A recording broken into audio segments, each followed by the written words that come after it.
Morning, everybody. Welcome back to Coding on Swiboe, the next generation text editor. Uh, hmm.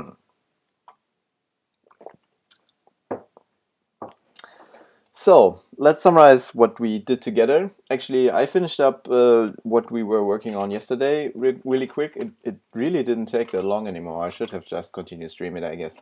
Um, yeah, what did we do? We basically pulled configuration file handling, not configuration file handling, sorry. Key map handling completely into Lua. So let me show you that real quick. So we now have in the config file, we have configuration for up, down, left, and right. And the code looks like very clunky. A lot of stuff is repeated. But basically, the only difference between up, down, left, and right is the delta in the JSON args that we pass to our client call. And the client just calls a RPC and passes those arguments to the RPC, and I will actually move our cursor. And we also configured one more thing here, which is GG, and there's like a key map in Vim that gets you to the first line of the buffer, and it does exactly the same thing for us too, right? Basically, we have those min and max values, and then we just set the delta to the min and min, so like very, very tiny numbers, like or huge negative numbers, depending on how you want to look at that. So that brings us to the beginning of the buffer and to the beginning of the line. So let me show you that. So basically it still looks like it has before, but we could have, we got rid of actually explicitly handling keys for the buffer in Rust. So basically you can see the cursor is moving around. So all of that is working all right. And also what happens if I press GG is that it actually jumps to the beginning of the line. There is a bug though, because now the cursor thinks our desired position is somewhere very, very in the negatives, right? So if I now press another button, nothing happens anymore because it just updates the desired position. So I would need to press like millions of time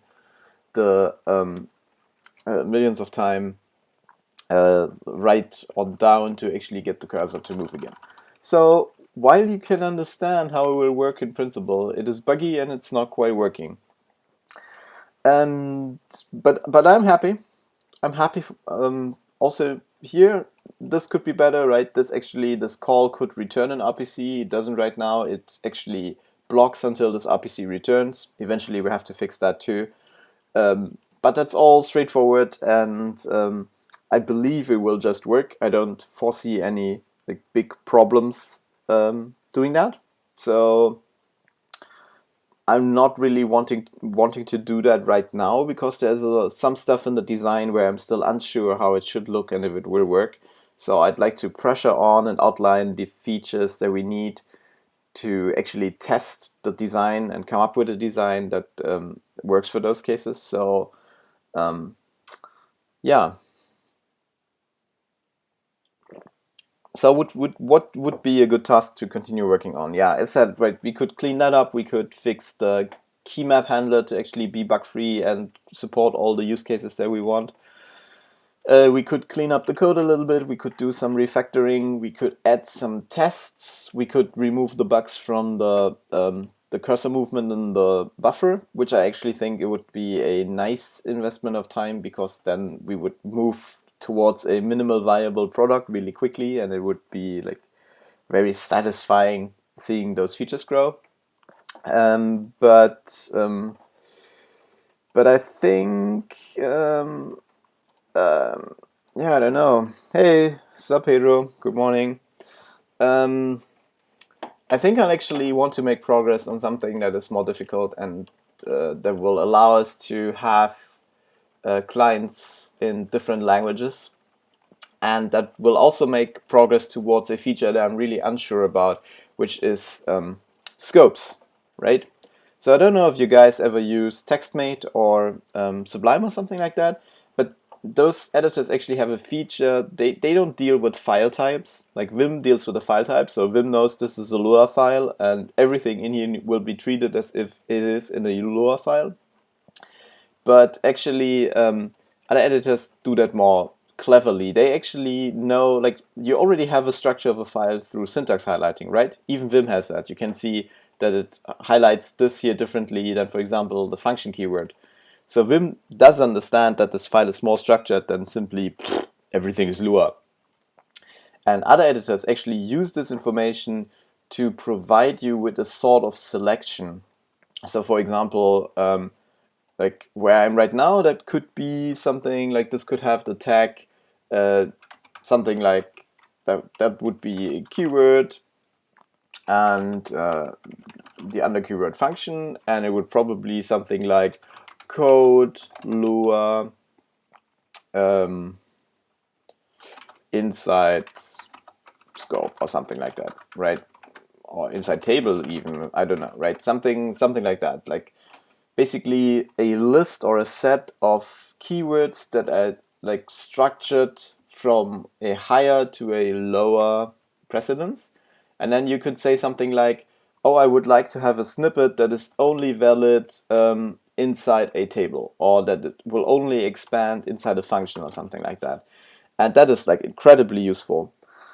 Designs like that will also support something like for example, embedding another language. So you could basically say, like, I have here some HTML block, and then I say, well, that is, of course, it is a Lua string, but you could then also say, tell Lua something like, oh, when there is a certain command before, something like code HTML or so, right? It will understand that the code inside of this string is actually HTML and format it properly and makes all the features that you have configured for HTML available to you. And I think that's highly desirable. I think Swiboe must support something along those lines, but I'm not sure how that will look. So basically, I would like to outline this feature, but for that we actually need syntax highlighting. We don't really need syntax highlighting, but we need something that can destructure our program and give us a stream of tokens that will like make us understand what the file is made of. And since this is pretty complex to write, I mean, we will need to write it eventually, write our own custom parser for that. But there are already libraries out there that understand a ton of different code. And my plan is to look into using Pigments, which is a Python syntax highlighting library. So Pigments Python. Here, let me just pull it up real quick. So basically, yeah, demo. So basically, all it does is let's click on one. For example, D-trees of Python, right? So it understands a ton of languages and it provides already HTML that is perfectly syntax highlighted and everything. But I'm not sure, I didn't look into that yet, but I think it also provides you with a structured form of the source code, like something like an abstract syntax tree or something like that. And that would be a really nice start, because then we wouldn't need to care for the parsing of languages, for like misformed languages, like errors in the languages. We could just get this parsing, we could publish it through an RPC somehow, and then we could see if we cannot implement something like the scoping in the way that other text editors do it. Right. That was a long introduction. So basically, what I'm saying is I would like to have something that can run Pigments over our code, and that means that we need some sort of Python client, and that means that we have to come up with means of actually making a Python client for Swiboe. So what are the possibilities of doing a Python client for Swiboe? There are actually two. So when I designed the IPC, the Inter-Process Communication Protocol for Swiboe, I picked a very simple solution, which is basically just JSON blobs that are sent back and forth. And I did that so that it would be easy to write a client in a native language. So basically, what I mean is that you could write a full Python client that just supports that protocol. But the more I thought about it, the more I felt that this would mean that we would need to re-implement a lot of stuff whenever we change anything in the communication protocol, add more features, make it faster, and so on. And I wasn't sure what the benefits are. The benefits that I see is that you could just, like, there is no C extension, which is sometimes clunky, but you already need compiled code on your system to run Swiboe, right? Swiboe is a compiled program, so you already need to compile something. Might as well also compile a shared library that we can load into Python, and we just need to wrap that shared library call. And I think that's actually the simpler route. I'm not sure if that was clear. So two solutions. One would be to write everything in Python. Advantages, everything is in Python. Disadvantages, if we change anything in the client communication, we have to do it twice, at least twice. And the other solution is make a shared library, wrap that in Python. That would mean that we only, we get all the changes in the client for free, in the client communication for free. And it also enables us to use the same shared library in other languages. For example, for an Objective-C client, or for a Node.js client, or for a Ruby client, which is all stuff that Swiboe should have.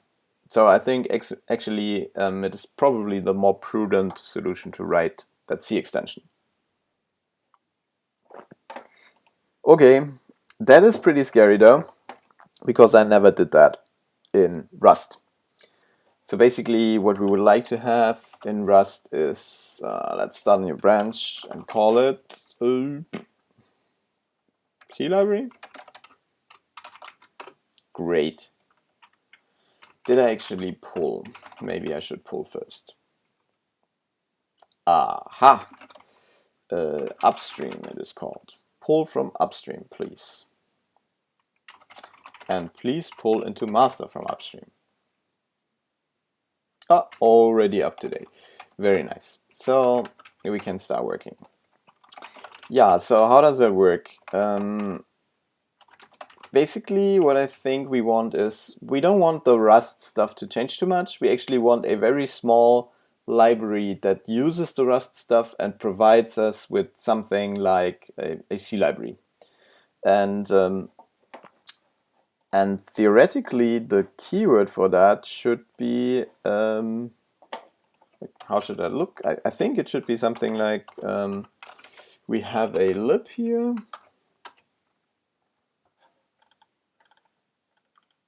Maybe we actually have to make a new crate for that. I think we should have a new crate for that. So basically, we're inside of the terminal GUI right now. We want to be in the Swiboe thingy here. And yeah, let's copy the terminal GUI.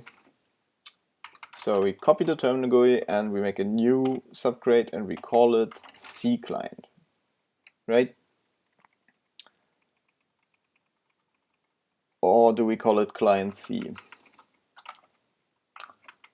Let's call it C client. We can figure it out later. I like client first because then they sort correctly, right? You have a client C, you have a client Python, you have a client Lua, but in the end we will pull out all those crates anyways into something like in a standalone program. So nothing of that really matters. So we are now in the C client, and in the C client there is of course a cargo.toml which describes what we want to do, and this is not term GUI, this is C client.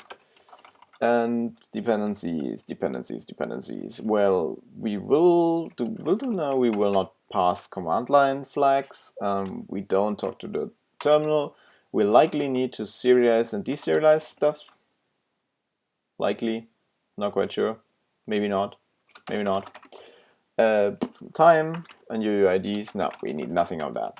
Of course, we depend on Swiboe. We do not depend on the GUI, and we do not depend on the match. Right. And now continue on. Basically, we have a lib, and this lib is called, actually that package should actually be called Swiboe C client, I guess. I guess. I don't know. And the lib should probably just be called Swiboe. I guess again, I have no idea. And the crate type is actually a dynamic library. Awesome, awesome. Now let's go to the terminal and actually delete all the stuff in source that we don't need. So, oh, that's easy. We don't want the bin file. No, don't want that. Baba. And so we actually don't want anything in source. Yay! Yay! Okay. So let's start with a hello world like example, right? We want to see if we can actually make a C a C function available to Lua to Python through Lua. No, Rust. Man, too many languages. Yeah, we want to make a Rust function available to Python here. And that should be simple, right? Famous last words. We actually need something like extern C or so. C? I think we had that already for the Lua functions, like in config file. Here in config file, see, unsafe extern C function. I'm not sure, I don't think it needs to be unsafe, but maybe it needs to be unsafe. Let's try not unsafe. And we call it hello. And it will return nothing, and it will actually print hello world. Actually not print, but print line, right?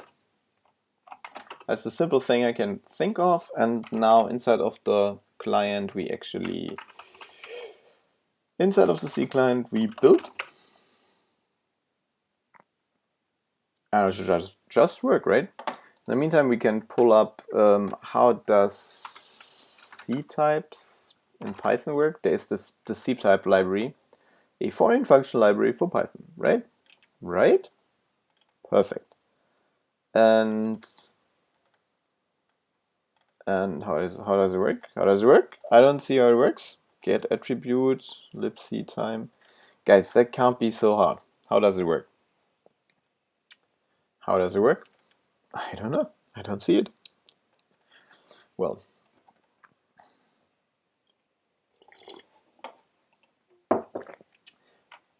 function is never used hello. That's true. That's true. So it's probably also not made available. So let's make it poop. Is that actually valid? Seems like it is. So let's look. Now in target we should have, there we go, libswiboe.dylib. Dylib is a shared library under macOS X. So that's precisely what we wanted. Now let's call the function from Python. So from import ctypes, let's get dirty and say from ctypes import everything. And now we actually would like to open this library. And that should be simple, right? There should be a load library call, maybe?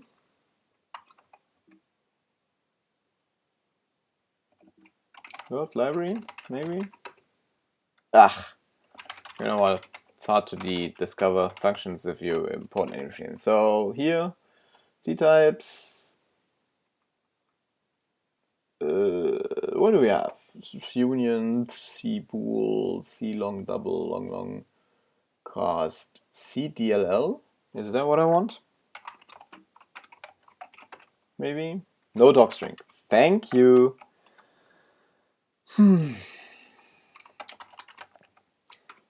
Let's try it. Libswiboe.dll, right? That maybe opens a dynamic library in Python. So we call it Swi, and it says library loader object is not callable. Hmm.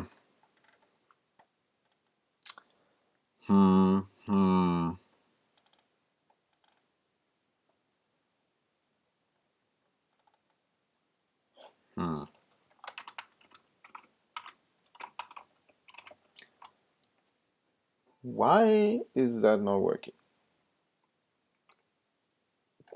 Oh, there is library loader. That sounds good. So there is no load library, but there's a library loader.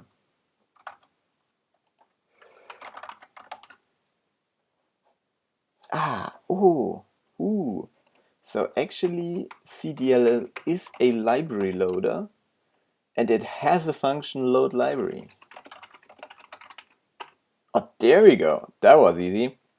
And can I now just simply say call hello? Does that work? Symbol not found. Symbol not found. So that doesn't work. So probably what Rust is doing, it is probably mangling this file name here, this function name. That would be my guess. So let's figure out if that is the case. Rust, no mangle. Wow! What'd you guess? That's as simple as actually telling the compiler, don't mangle my function. Please. Please. Don't mangle it. Please. Okay. It's wonderful. Like with those small source files, compilation is really quick. Okay, and now, hey, we have a function pointer, and now we call it, oh, hello world. Boom. That was simple. Wow, it is simple. That's pretty awesome, actually. So all we need to do is like write this small thingy here, like write a small tool that exposes a client and whatnot, and then we're done. That's pretty cool.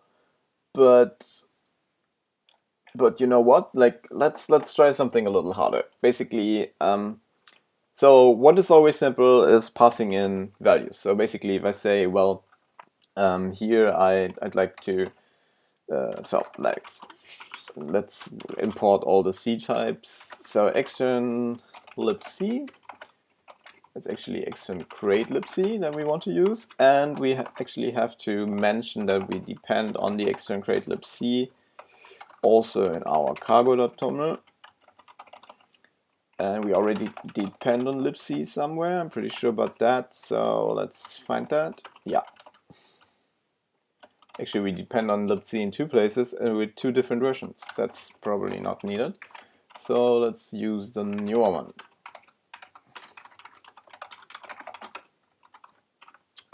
Okay.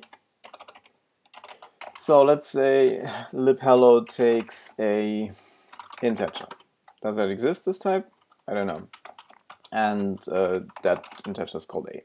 And now we actually output hello hello a. Right, so we built this, and also let us write a small Python script in the C client directory that we just call, like creatively, we call it test.py, and all it does is what I just typed on the console here, right? So it will open Swiboe from the debug directory, and then it will do whatever we want. So right now it should call swiboe.hello with a number, right? So cargo built, and lipsy apparently doesn't have lipsy doesn't have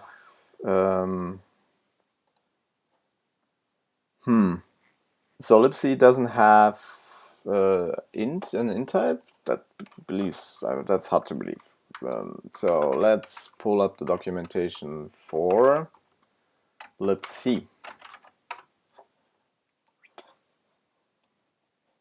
So lipsy 1.10 latest version, wonderful, and it has been downloaded 4 million times. Here's the documentation.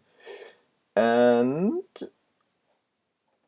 yeah, yes, please, yes. O types C59.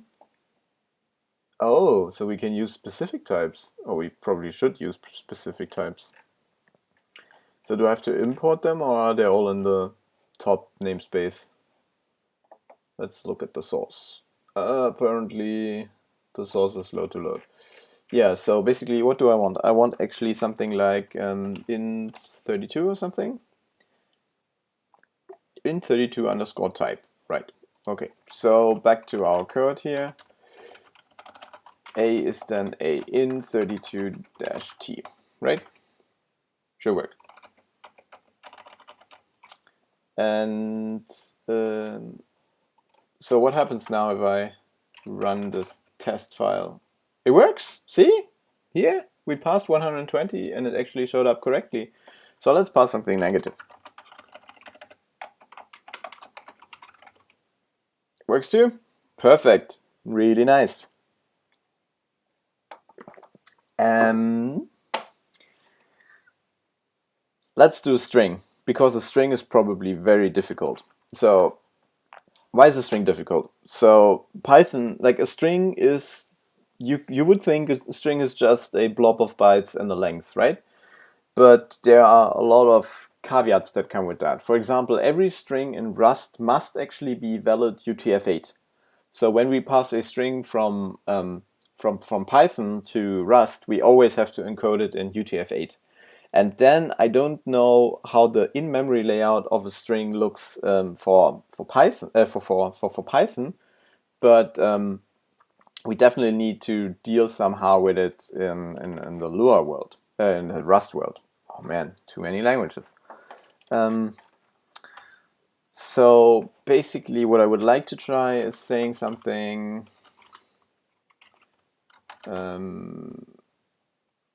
Let's close this and make here the Python file available.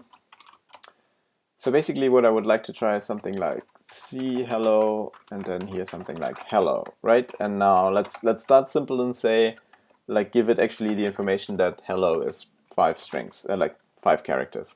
So here we have something like a, I hope that works actually, like a str pointer.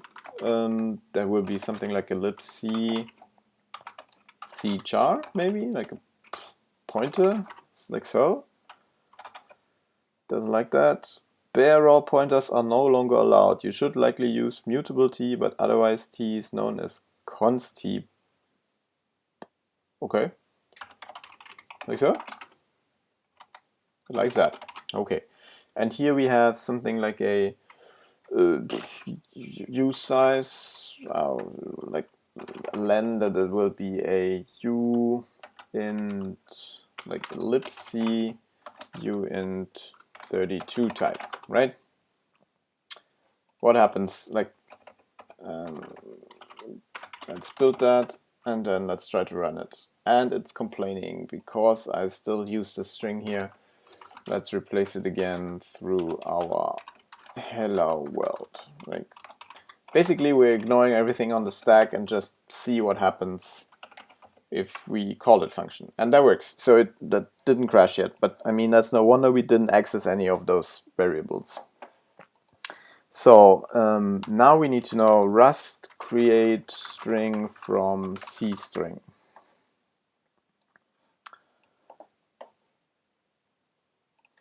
Rust FFI C string handling. That sounds fine. Oh, there's also, oh, that's old. That's too old documentation.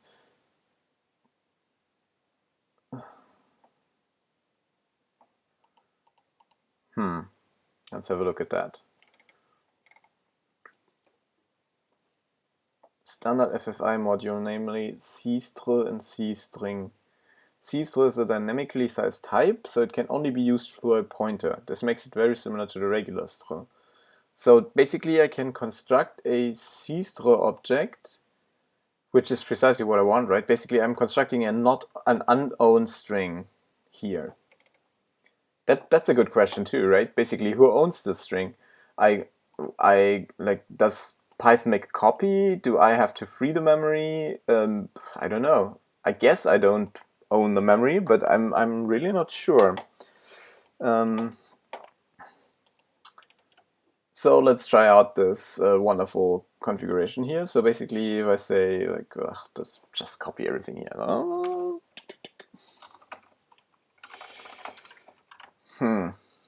So we already have a C string, right? Let's call S here C str. And now we convert it to bytes, that seems fine, and then we make a buffer out of that, and then we could convert it into an owned buffer, but we don't actually want that. We just copy str slice.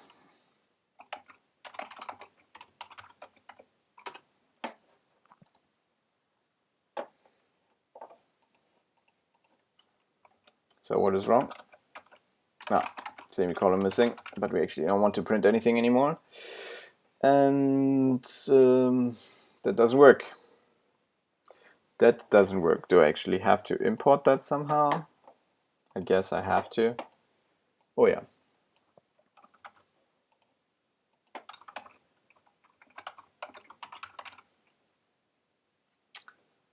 No method found. 2 bytes found for type const int 8 in the current scope.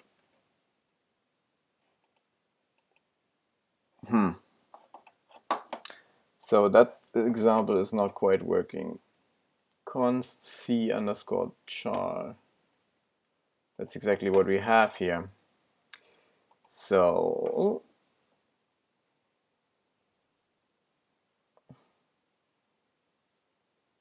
it should just work. Or am I missing something? Oh, I'm actually missing this, right? I don't have that. We're getting there. We're getting there. And actually our string here is a C buffer. Oh, very, very close. And this shouldn't call. That should just print. And it's not complaining. Guys, it's not complaining. I wonder what happens now. Oh, look at that. It worked. So if I now change this to something else, like hello, wonderful world. Still working, still working. And now let's try if UTF-8 is actually working. Let me just find some examples for UTF-8 characters. I always use those from the standard string documentation from the Rust nightlies.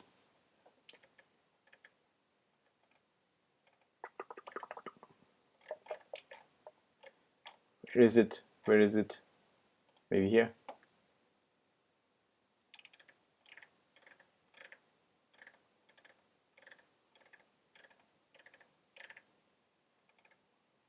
So here are some fun characters to print. Let's copy and paste these here and try it. And what do I see? I see that actually some of the, it actually makes it through as Unicode. Is that correct? Is that correct? Python. Python, are you doing the right thing? Are you doing the right thing?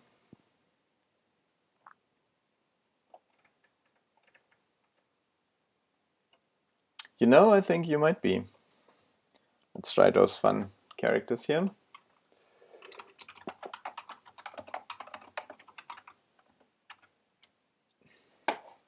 So the Rust documentation claims that should be 307, then 309, then yeah, I can't print those. Okay, but the Unicode characters that are printed here seem to be correct. So they actually survive our trip from Python to Lua. Now though, now comes the real test. Let's try it in Python 3, because in Python 3 everything is different. And what did I tell you? Everything is different. L and A. Nope. Nope, guys, that's not what we want. Do we actually, probably we have to say something like encode this as a UTF-8 string, right? And here too. And suddenly it works again. So I think that is probably the more prudent way of doing things. And that will also work in Python too, I think. ASCII coded, can't decode byte, blah, blah, blah in position 1. So actually, this is Unicode, please. Unicode, Unicode. And now it works again. Yeah? Seems very similar. See, like that's the worst thing between switching from Python 2 and Python 3. The string handling is very different in both languages, but that seems to be working. You basically tell it that this is a Unicode string, and then you encode it into UTF-8 before passing it to Rust. And apparently Python already, like either Python or lipsy, already converts it into a 0-byte terminated string. So that means we don't need the len variable. We don't use it either. So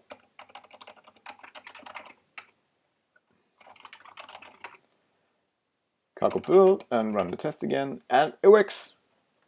Okay, people. What's the time? Yeah, 35 minutes in. I think I'll cut it here. I mean, it's not like we made a ton of progress on actually making the client available to see, but at least we figured out how we can make how we can get a client, like get stuff from Python to C. We didn't really figure out the other way around, but that is very similar to how it works, how we did it for Lua, so I'm not that worried about that part. And of course, we didn't really make any progress on getting the actual structs that we have in Rust exposed to Python. But I mean, it's a baby step. We always have to do baby steps first. I think I'll also craft this into a pull request and get it into the repository already, because it doesn't hurt anybody to have that in the repository already, though it doesn't do anything useful yet. Yeah, and we can continue on that tomorrow. Thanks for watching, and I talk to you guys